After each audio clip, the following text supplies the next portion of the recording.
this is a side channel response video to a side channel video by Zen Huxtable over on his Phillip channel, which was called Scattered Thoughts on Blackness in General Media Analysis.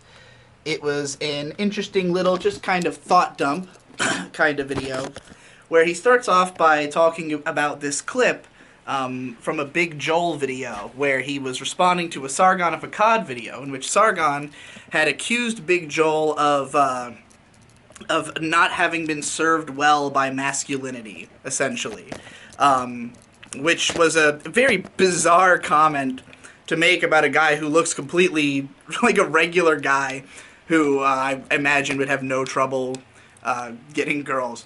But yeah, Big Joel, his response is to point out how strange it is that this comment would get included in the conversation, because it would only be there because it's him. If there was somebody else making the same comment who looked, more masculine, or or I don't know, had a more masculine ideology, I guess. I think Sargon might have been suggesting that, like, it hasn't served him well because he's a cuck or something. I'm not entirely sure. Sargon is terrible at telling jokes. He should really stop. Anyway, so, oh my god, I've gotten so completely off track already. Anyway, this is going to turn out to be a longer video. I can already tell. What are we talking about? Scattered thoughts on blackness in general media. Yeah, Big Joel talking about Sargon's comment and just how basically irrelevant it was to the conversation. So Zen Huxtable takes this comment and he talks about how he is constantly sort of painted as like a black otaku, or black member of the AniTube community, because there are so few of them that there are only like a handful of black AniTubers who are known, at least to him. I could name more than he could, or people who are at least tangential, but it's true that some of those are people such as Black Otaku and Black Nerd. It's clearly ends up becoming a part of your identity just because people, it could even be just because that if you are, like Zen Huxtable or Nino, who are very much on Black Twitter and participatory in the Black community, I would imagine that a lot of their followers are Black and are people who, resonate with that element that they bring to their videos, because neither of them is shy at all about talking about the Black experience of an anime fan and connecting it to, connecting those cultures in their analysis. So I have to imagine that also has to do with, if you're going to talk about being black, then that will also make you a black AniTuber. But it's true, there aren't very many. And he basically just kind of observes that and thinks about how it's interesting that, that it would even be brought up in the conversation only because of the fact that he is a minority in this group. Nobody's pointing out that you are a white AniTuber because most of them are white. That's, it's not even worth pointing out, I guess. That is considered the standard of what an AniTuber is, And, that's essentially what creates a minority, is the perception of what the most people are. And I think that, you can be in a minority in so many different ways. And so many of those can be physical or mental, and so many people can relate to a minority message, because in reality there aren't many, we have this idea of a normal person, but as anybody can point out, you've never met somebody who is quite that. Everybody's a little tangentially, it's not like any two people are exactly alike that you've met, maybe occasionally, but they're not the majority. Normal is more like a vague collective of whatever are the most prominently visible elements of the most people that we can observe, but obviously there's no hegemony here, especially in you know, a world where, depending on where you live, your lifestyle and your entire culture is completely fucking different, you know? Like, even as far as, like, a city away from someone, things can be very different for you in terms of lifestyle. And not everybody who's in that city or in even a small town is going to be perfectly alike. And even if they are, they'll mostly be alike to other people in that town, making them a minority outside of their town. Now, I think that where you develop a minority mindset is almost always going to be in a situation where you are just the least common person in the place you happen to be. It's not about being the least common person in the world. It's about being the least common person in wherever you are. And when you have that experience of being a minority, it feels the same way for everybody. Everybody feels this same sensation of like, I don't fit in here. I am not a part of this, you know? Now, there are certain minorities who may feel that, like, in that situation, there is, like, an extra animosity towards their particular minority based on, you know, something historical or political, or just the, you know, the way that their stations are in society, you know, like, in a general sense. It could be that, like, you know, if you're a black person surrounded by white people, you are especially uncomfortable. And if you're a black person in America, on a macro scale, you are surrounded by white people, because I think, like, less than 20% of the population, I think, of America is black. So it's, you know, you are literally surrounded by white people all the time. And so, like, on that kind of macro scale, I think that's the cultural text that, like, most of the media commenting on the black experience pulls from, is that macro level of being surrounded by white people, because black people are not usually surrounded by white people. They usually are in communities that are predominantly black. And as a result, they do not feel like a minority on a day-to-day basis. They feel it in that more grand kind of conceptual way that's represented in media. And, you know, they feel it because a lot of black communities are impoverished, you know, in comparison to the white community surrounding them. And so there, you know, is a feeling of like, oh, we are being held down by these white people. But again, it's not in like a personal, immediate sense that you would feel in your day-to-day life. It's like, for the most part, you know, you'd just be surrounded by other black people and feel relatively at home. Not that you necessarily, like, act the same way as everybody else. And I mean, this is why so many of these black nerds turn to the internet, even ones who come from predominantly black communities. If you're a nerd, they're still a minority, you know, in this group.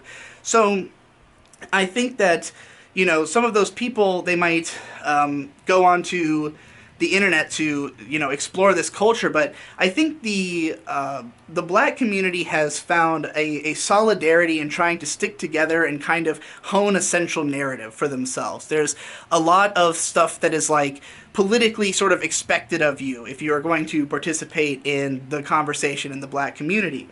You know, and you can see the fallout that comes from this when someone like Kanye West puts on a Trump hat and gets, you know, completely disowned by the black community on Twitter in particular, you know. So, like, you know, there's certain stuff that, like, you can become a minority within a minority, going fathoms down, depending on how many things are different about you from the people around you. And there's only a few people who I know who I feel like have felt that, a level of that's comparable to the level of it that I've felt throughout my life, or greater. And they are some of my best friends, such as Zen Huxtable, whom I've only really gotten the chance to hang out with a few times because we only briefly lived, you know, nearby to each other. But we had really excellent interactions and conversations, you know. And Jesse, Endless Jess, who, you know, I consider to be one of my best friends. He's one of my favorite content creators. And both of us are rappers, me and Jesse, and Zen, actually. We're all three rappers. However, I want to point you to a comment that I don't think Zen Huxtable would get on his video. You see, I just posted this rap, Anime Devil Tanjo, the AniTube Rap Cypher 2019. Every year, AniTube decides to do a rap cipher for some reason. Now, for most of the channels that participate in the Rap Cypher, all of their audience knows what's going on, because the audience for most of the smaller anime channels is shared, and a lot of it is one another. They all watch each other's stuff because they are a closer-knit community. But when you have a bigger channel, you're interacting with way more people. You can't really maintain focus on the smaller-knit community of AniTubers because that's not who your audience is. You're not sharing an audience with them. You are appealing to all these different types of audiences. And many of those people don't know what the AniTube Cypher is. Now, if you're a Digibro fan, then you would know that I rap regularly. Like, I've posted tons of fucking raps over the years. It could be that you're a new fan and you don't know about it. There's always comments that are like, oh, I can't believe Digibro can rap on every single one I've done. I've done dozens of rap videos. I've put out over a dozen albums of me rapping. So, like, it's like, it's baffling for me to continue reading these comments, because it just means, like, wow, there's always people who somehow haven't heard me rap yet, or only now think it's good. But there's a comment that I will get on a lot of my posts, mostly on the main channel, like this one. It says, "Man, this couldn't be whiter if it had bleach in it." Now, I highly, highly doubt that Zen Huxtable would ever get a comment on one of his raps calling it white. And it's not to say that he sounds white. He definitely doesn't. But, it's just the fact that that I am white, and this guy obviously knows it. And so he goes into the video thinking, oh, white rap. I'm going to listen to a white guy rap. Let's see how white it is. And look, there's definitely a white style of rap. And it comes from the fact that a lot of the white people who are rapping, while they are coming from a similar mindset of minority and have, like, grown up with rap and internalized it as a genre, they also are from different communities for the most part, and have, crossed it over with other influences from other stuff.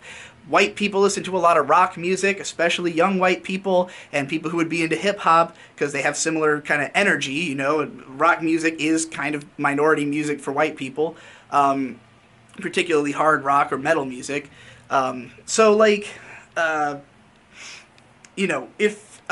If you grew up with that kind of stuff, you're going to incorporate more of that sound into your rap. And if you're like me and you grew up in the late 90s and early 2000s when literally rock music was just being fused with rap in the mainstream sound, like Linkin Park was my favorite band as a kid. There is a full-blown rapper in that band, Mike Shinoda. He raps over most of the songs. I memorized all those raps. That's why I can rap. And it's funny because Mike Shinoda's voice is like emblematic of exactly the white rapper voice, but he's not white. He's a Japanese guy. His name is Mike Shinoda.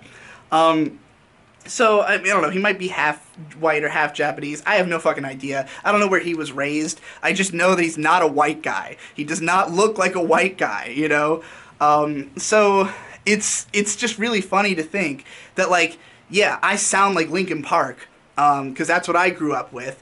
And I also listen to lots of death metal and, just heavy, extreme music with lots of, I say I listen to lots of death metal, but, like, that's the generic term I'm using. I don't actually listen to the genre death metal that much, but, whatever. Anyways, I listen to harsh, extreme music where there's lots of screaming and where the noise is really overpowering and it's just, like, intense and furious. And so I incorporate that into my raps because I also would love to be able to make that type of music. And I like the idea of fusing it all together into one mishmash. And it's not as though that's, like, a exclusively, white rapper thing to do, because there are tons of black kids who also grew up listening to those same stations. The band City Morgue is a result of Zilla Kami, who grew up around kids who were just listening to nu metal all the time, and so he has a very similar sound to mine. It's just like blown out. He's doing fucking full growl voice on all the songs. They have fucking full-blown... I went to one of their shows, and it was just a mosh pit, non-stop. Literally, 30 minutes of fucking non-stop mosh pit of an audience of all white and Asian college kids, because it was a show that was literally next to Boston University. So, you know, we've got a very interesting crowd mix. Like, I would say very few black audience members, in spite of the fact that this was a Denzel Curry show and everyone on stage was black, well, except for Sos Mula, who I don't know what ethnicity he is. But in any case, you know, all of us are vibing with this music super hard, and it was a great fucking show. So you understand how, like, all of these people are clearly feeling something similar. And it might even be that they're feeling a much lighter version of it. Maybe it's just your taste in music. Maybe it's just even the fact that you listen to this kind of stuff that makes you feel like an outsider because other people don't resonate with it. And for some reason you do. But most likely, if you're resonating with it, it's because you've had some kind of similar experience to what the music is sort of saying to you. And it doesn't have to be saying it through lyrics. It could be, you know, even just the tone of the music. It could just resonate with you emotionally as like a feeling you have sometimes, you know, and you want to have it represented by this song. But like, you know, as somebody who listens to lots of like dark rap that is about being like an isolated loner who, you know, has problems with humanity because you were never really fit in. You listen to like Denzel Curry and Death Grips and, you know, this stuff that often has a large white audience. And you get really influenced by that, and then, you know, combine it with the fact that I am myself white and influenced by even whiter stuff than what those guys are into, and that's the sound that's going to come out, you know? So I guess you could say, yeah, it's a very white rap in a sense. It comes off as being from a white guy, but like, it's the only reason that it would matter is because white people are a minority in rap. And it's not that that's a bad thing, and white people have an easy time in spite of being a minority in rap because they have broad mass appeal. It's kind of a double-edged sword, though, because on the one hand, you can't really go through the typical channels of the black community, you know, to rise into rap fame, but you could have your own channels, you know, of whatever else is available to you. So it really depends on your kind of station in life. I have the channels of literally YouTube channels. Being a YouTuber is why I can put my raps out at all, but I barely get watched, you know.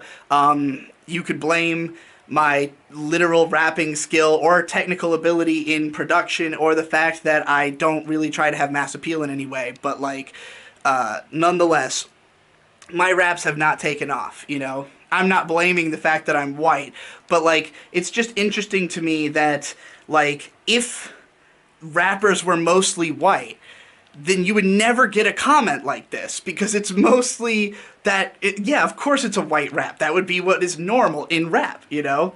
But like, it's interesting that, you know, that we could relate on this level where I feel exactly the same reading this comment as, you know, if somebody said something about Zen being a black guy doing the thing that he's doing, which is abnormal for a black guy to do, I guess, you know? And of course, he and I are both people who have had much more minority sort of experience even than most, because Zen is a guy who has a birthmark on his head that makes the front of his hair white and leads to a scar, and he wears these cool round sunglasses, and he looks like an absolute madman. He looks like a mad scientist. He looks like Senku from Dr. Stone. Like, he's a real life anime character.